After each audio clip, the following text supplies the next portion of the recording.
Good morning, everyone, and welcome. And for today's talk, I'd like to bring up a topic.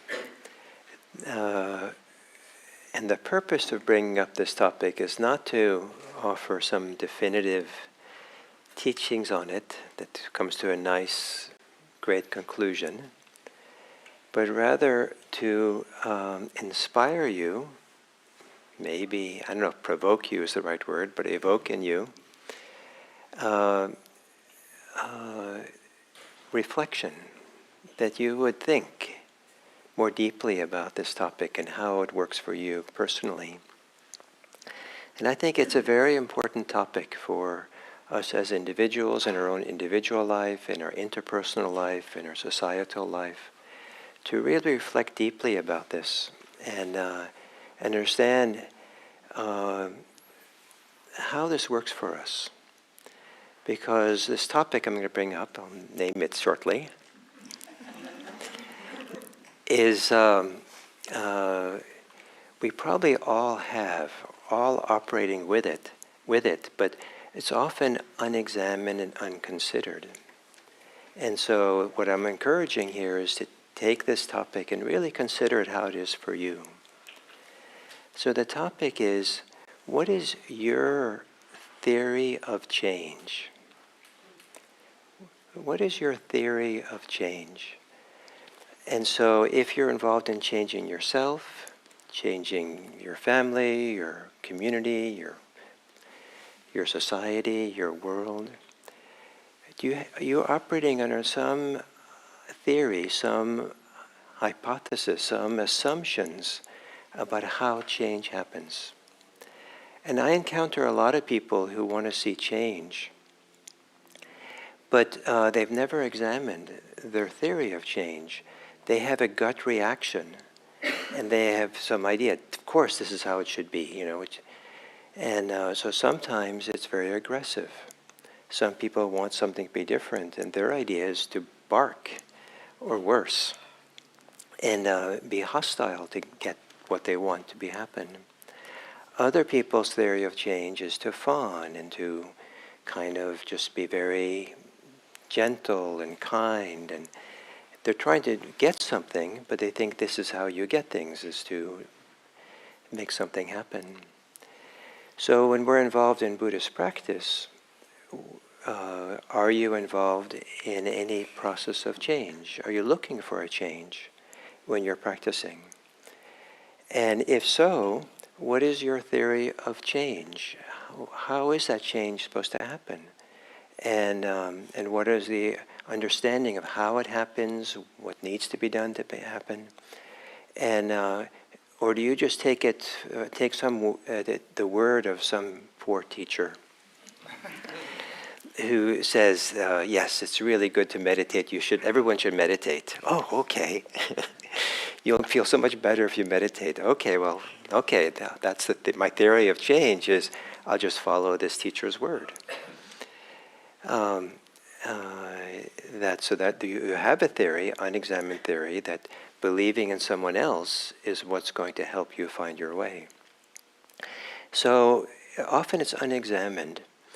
And to ask yourself the question, what theory do you have? What beliefs do you have around how change happens? And is it really been examined? And can it be examined more deeply? Can it be reconsidered? Are there better theories of how change happens? And so there's a few things, but I thought in this regard I came across this quote by E.B. White from his book, from the book Charlotte's Web, that says something like, every morning I awake wanting to change the world. Or every morning I wake up torn between the desire to change the world and the inclination to savor it. This makes it very difficult to plan. So, how do we live in this world? Is this world a world that is dire need of us to change? Is it about to fall apart? Or is this a world where it's okay to enjoy the holiday or enjoy the Sunday and go to the park and just enjoy the natural wonder of this world? And how do we manage these two views? To say it in other terms,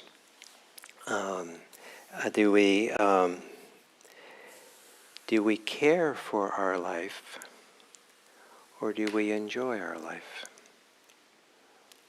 Do we change our life, or do we enjoy the life we have?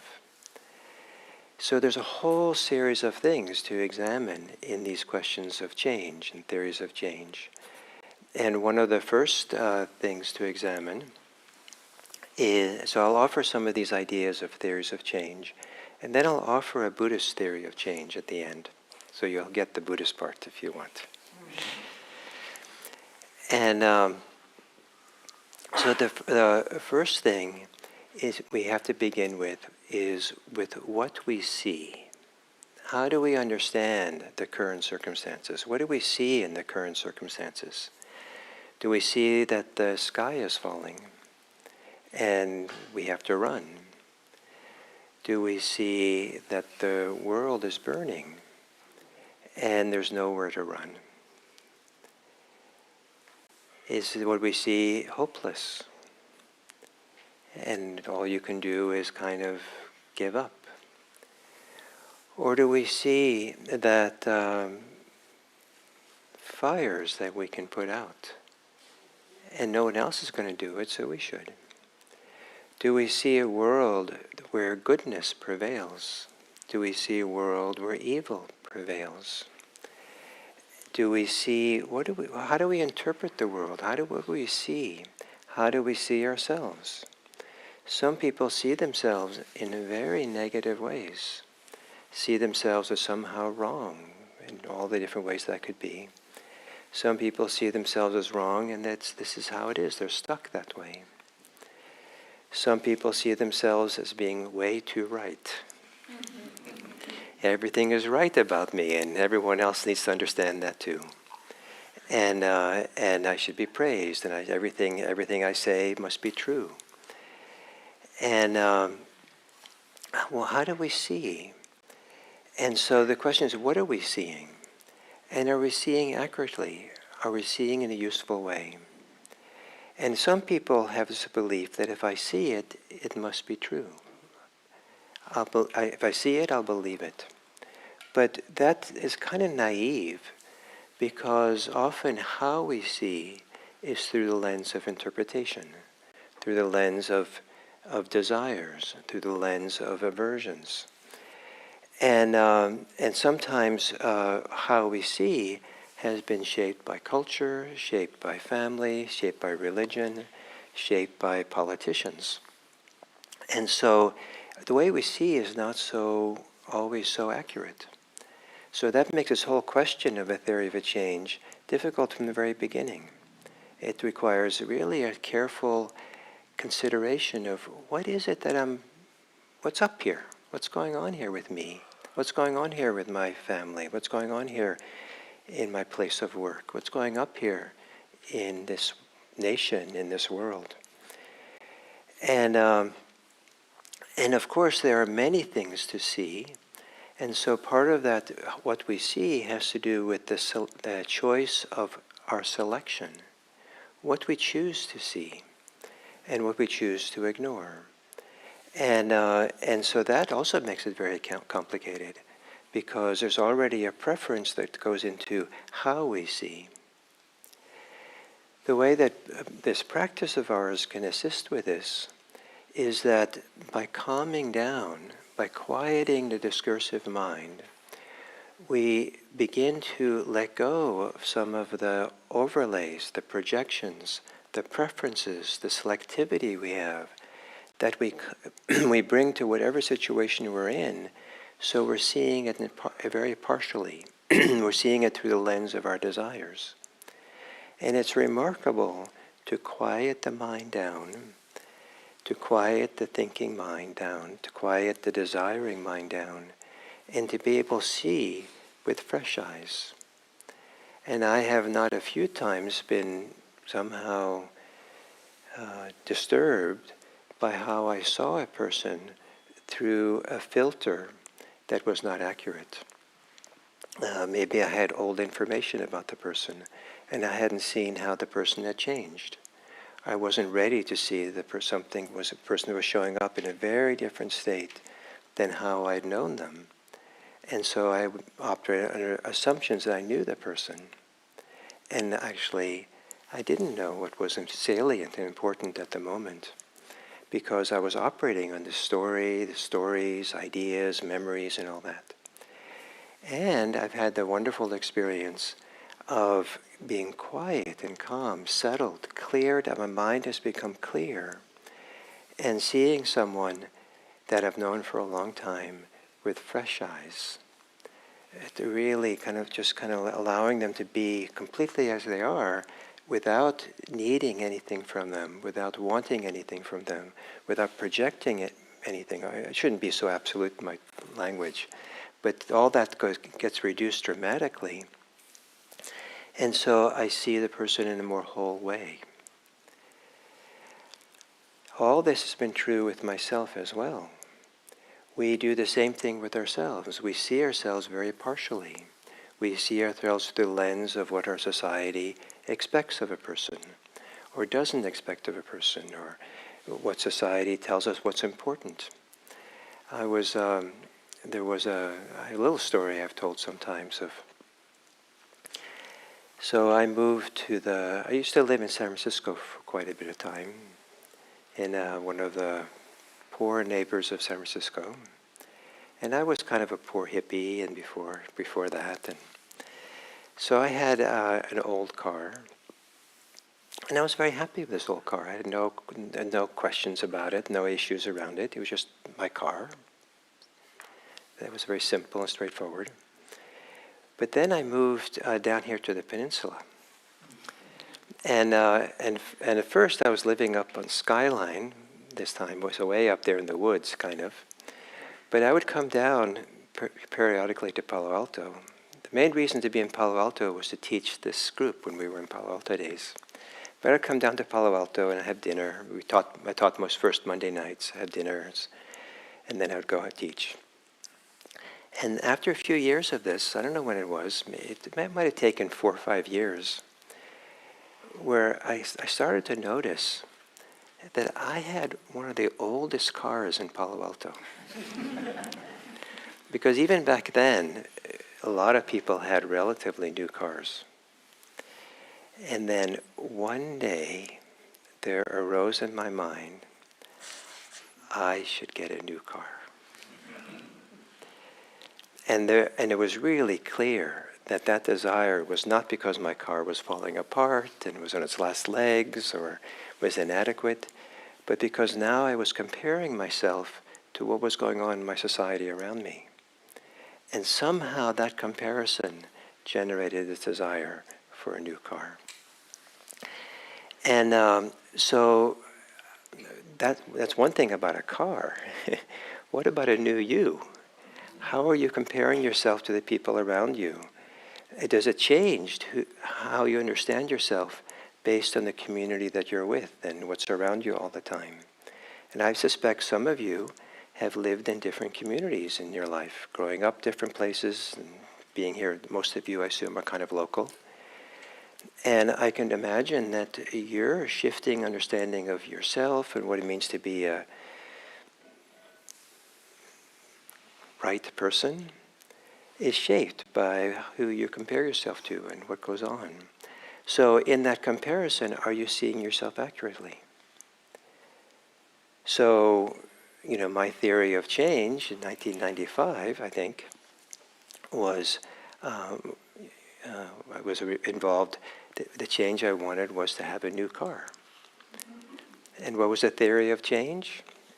I don't know, but somehow change needed to be in response to what I saw around me. Change needed to be about maybe my status or how people saw me. And that was went into my idea of why change was necessary. And how was that to make that change. So I remember I went driving around. I went to a few car dealers thinking how to get a new car. And so I think it was here in Redwood City then. I think it was a Honda dealership that was here. And so I was driving like a little Honda Civic, a new Honda Civic. And with windows, you have to use your arms to turn, remember that? And so I went for a drive, and I guess I was driving the car, and the dealer was in the passenger seat. And the dealer, just over here, near here, I think on Brewster, remember coming up to the light in El Camino, and he was telling me, "You deserve an air conditioner."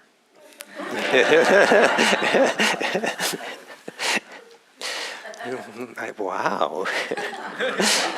That idea had never crossed my mind. That I would just, what did I do to deserve an air conditioner?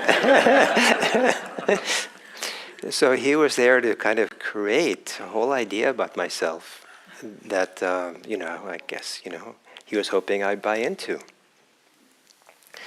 So what do we see? We're not so innocent in seeing ourselves, seeing everything else. What is the lens through which we see things?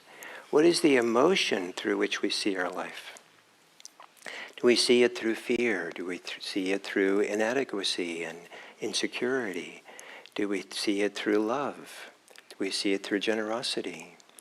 Do we see it through the idea that things are perfect? Is that a terrible thing to say, given how imperfect the world is? There are some people whose spirituality is very much centered on seeing the perfection of this moment, here how it is. The teacher Suzuki Roshi, the Zen master in San Francisco, he made a big impact on a lot of people when he said, "You're perfect, just as you are. And there's room for improvement." So he was holding both of them together. There's something about just perfect, and we can change. So then the theory of change also involves, what vision do you have for what's possible? And there are some people who are in this field of change, that's called something called heliotropism, heliotropic, which literally means something like turning with the sun, following the sun. That the vision we have is one of the things that we follow. So if the vision we have is that as danger, fear, about terrible people, immigrants coming to do all kinds of horrible things to you, and if that's the vision we have, and we imbibe this vision, then what we see as what needs to be done is affected by this future that we see coming, the vision of what's going to happen. If we have a vision of peace, a vision of a world where people are generous to each other, kind to each other, if we see a vision of a family or a community or a sangha like this, where we care for each other, where we respect each other, where we allow each other to be exactly who we are in some spacious kind of way, accepting people. That vision then, the theory is that just having a vision, even subconsciously, things begin orienting themselves in that direction. Just like a sunflower moves with the sun and changes according to where the sun is. So something inside of us can start shifting and changing in profound subconscious, unconscious ways, depending on the vision that we live by. So what vision do you live by? What sense of a future do you live by? What sense of possibility do you have? Is it one that inspires you, or is it one that deflates you? Is it one that's realistic, or is it too much a fantasy? But so a theory of change also involves a vision of what's possible. And then the question is, how does that change? If you have an idea of a change, how does it come about? And The idea of theory of change, I've thought about a fair amount in the last year or so, having to do with what's happening more broadly in this country, with politics and all that. And I see a lot of people, including myself, wanting to react without ever considering the theory of change. Getting angry and yelling and making big protests as if that's going to cause a change. Is that how change happens? How does change happen? Some people believe that change often happens with vision. And if you have a great, wonderful vision, one that you really stand behind, inspiring, that's more likely to happen. If you have, in politics, seemingly, if you have a real bad vision, a frightening vision, that's what makes for some people to vote for you. But imagine if Martin Luther King, instead of standing in Washington 1963 and giving that wonderful speech, "I have a dream," imagine instead he gave a talk that was titled, "I have a nightmare." What a different world we'd be living in. So one theory of change is that actually change begins happening with the vision we hold, the sense of possibility. And another is that change happens by the stories we tell.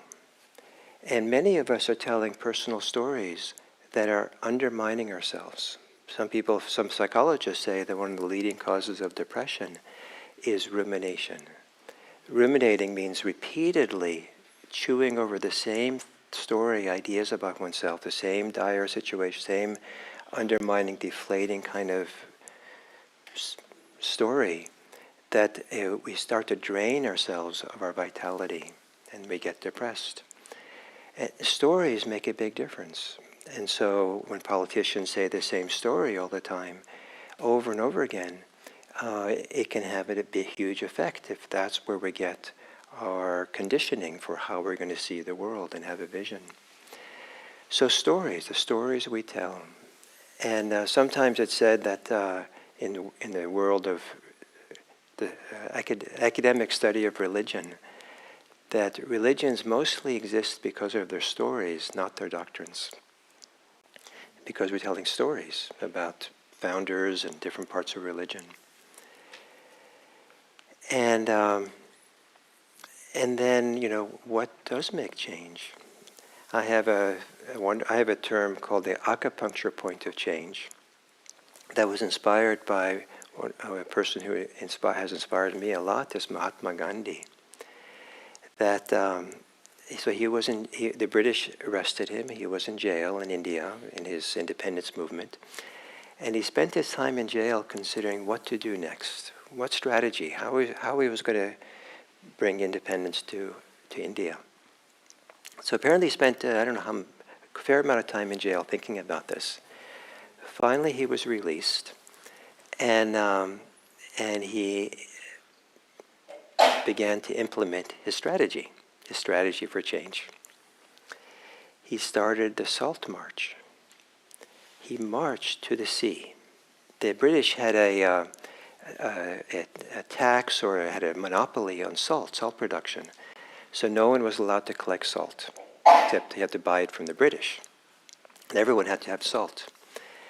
So he marched to the sea, and he went into the water, and somehow he picked up a little piece of salt.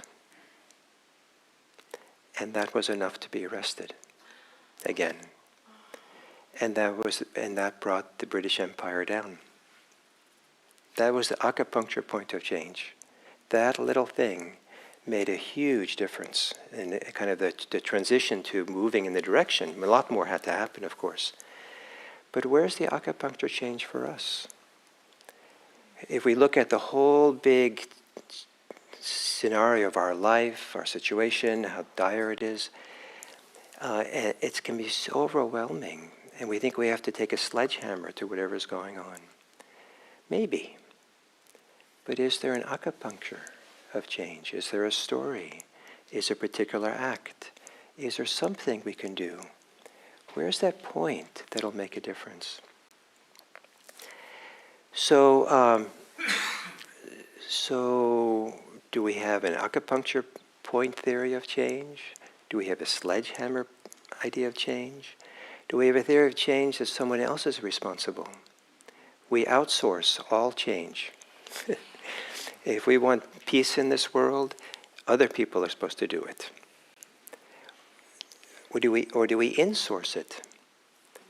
Do we always understand that we have a role? I don't want to use necessarily the word responsibility, but we always begin, what's my role? What can be my contribution?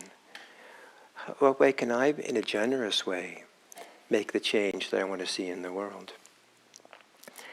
And are you, in the distress you have about your family, yourself, politics, anything, are you a little bit outsourcing the problem?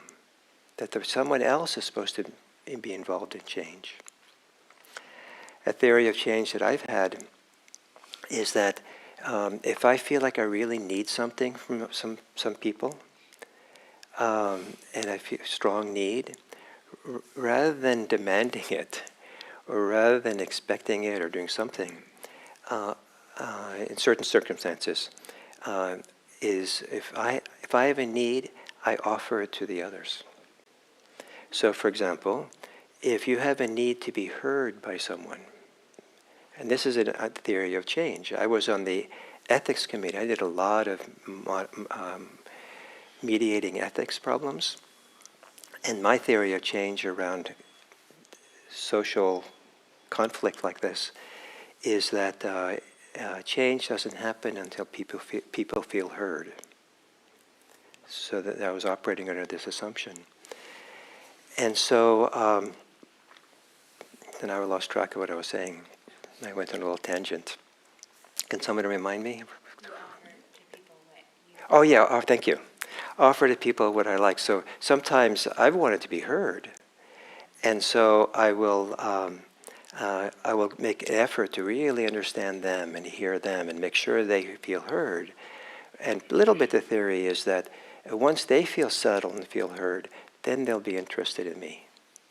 It doesn't always work, but it's kind of a better effort than the alternative. But to offer to others, and I've known wonderful stories where people have had challenge in a relationship. The number of people have told me this had to do with their in-laws, and they started giving simple gifts, not expensive gifts. This is cheap, small, but started giving gifts, and that began to change the relationship. And so, rather than getting a mediator with my in-laws and let's sit down and talk about our challenges, but these acts of kindness. So there's all these ideas of how do we institute change? How does change best happen?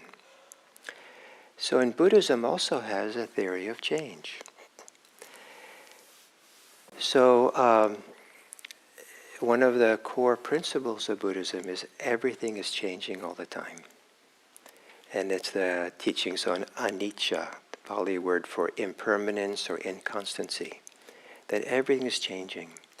But change, in the change that we live in, the change in the world, change in ourselves, change in society, is not random. And we have a role in that change. And that our contribution to the change is to either have the change move in a wholesome direction or an unwholesome direction. And that's kind of the two different choices. I suppose sometimes it's neither, but either wholesome or unwholesome. And so it's a little bit like, or very much like, going down a river in a canoe with a rudder, and the river is doing most of the work, if you're in the current, of flowing down. But you see the sandbank. You see the rapids on the side, one side of the river. And if you have enough warning, you just adjust the rudder a little bit to avoid the danger and to stay in the good current. So here, the direction of the rudder makes a huge difference. So the idea that we're living in a river of life is kind of a deep kind of metaphor that Buddhism uses. And so we want to stay in the current, is the Buddhist metaphor, to avoid the sandbanks, avoid the edges where the tigers are waiting. We're trying to avoid the rapids. And so it's what's wonderful here in this metaphor is that at the same time as avoiding the dangers, we're putting ourselves in the good place. It's the same movement, just switching the rudder so you have enough warning, just adjusting the rudder a little bit. So the way that the theory of change works in Buddhism is there is change. Buddhism is about instituting a change. Buddhism has a vision of change. And having that vision is in some places in Buddhism considered a whole new stage of practice, the stage of having a vision. Before, for a beginner, they quite yet have the personal vision of what's possible.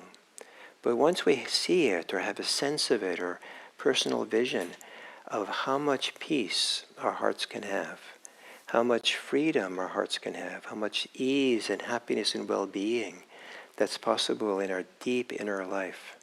Wow, this is possible.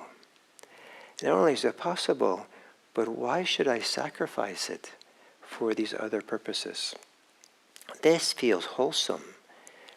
This feels whole. This feels, now I feel whole with this sense of peace and well-being.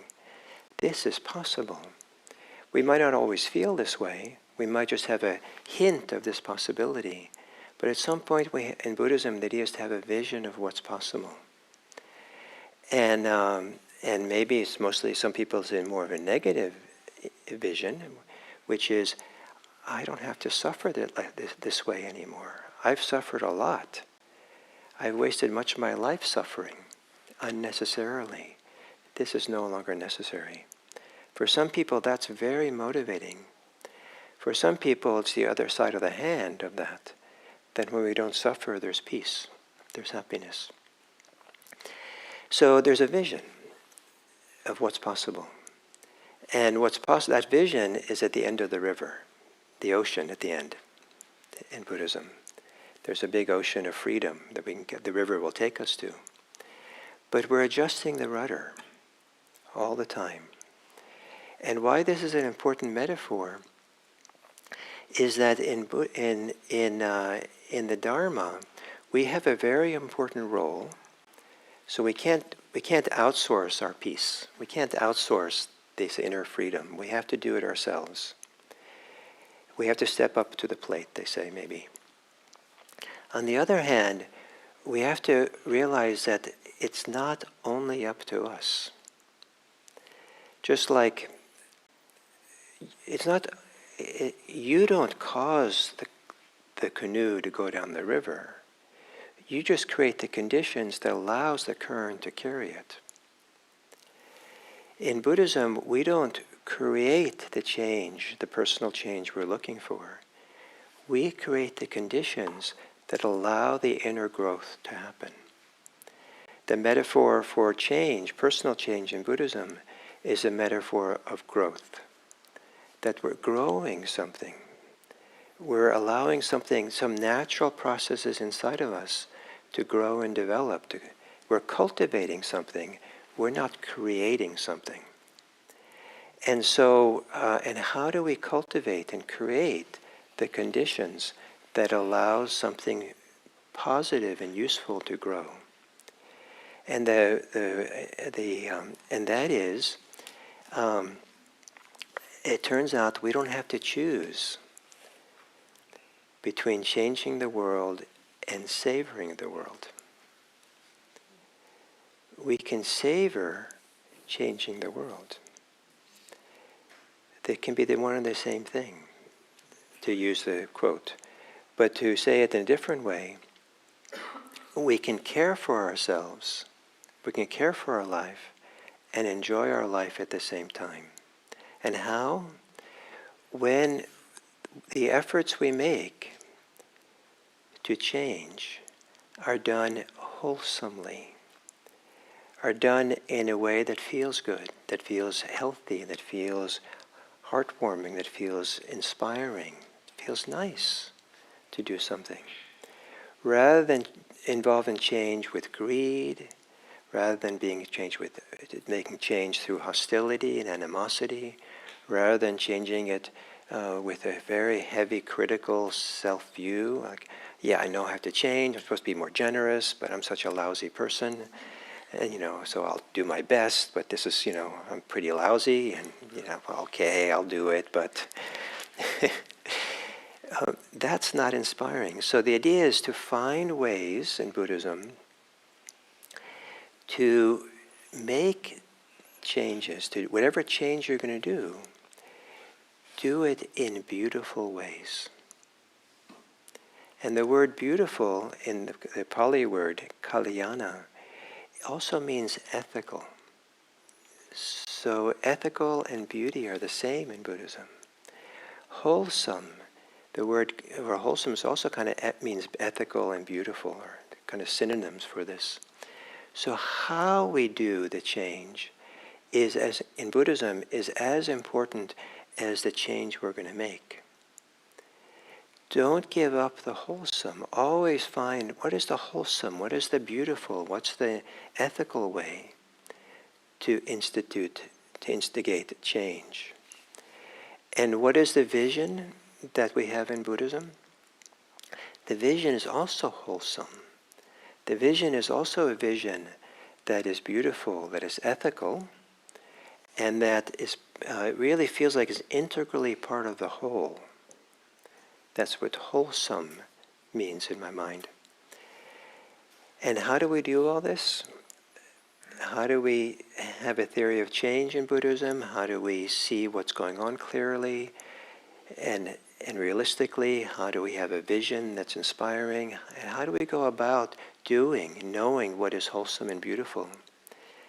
This is one of the purposes of meditation, is to practice regularly and seriously enough that there starts to be a shift inside where the distractions of the mind, the preoccupations of the mind, the judgments of the mind, the fears of the mind, the greeds of the mind, the hostilities of the mind, have all had a chance to settle enough. They don't have to go away, but settle enough that we begin feeling and sensing there's much more here than the narrow, selective way in which we've seen our life up until that point. Too many people live in a too narrow world through the lens of particular interpretations, ideas of who they are and what the world is and what needs to happen. The function of meditation is to relax that narrowness so we start opening up wide the vision, the wider sense of wholeness, the wider sense of what's possible, with a vision that's cleared out of its selectivity, cleared out of its bias, cleared out of its preconceived ideas, enough that we start seeing and feeling and experiencing for ourselves what's possible. So we clear the space so the sun of awareness, the sun of life, can shine on what is it that wants to grow inside. And that's in Buddhism, is to really do what's wholesome so the wholesome can grow. What is wholesome is waiting for us. That's what there's deep inside there, these seeds. Buddhist idea is there's seeds inside that want to sprout and want to grow.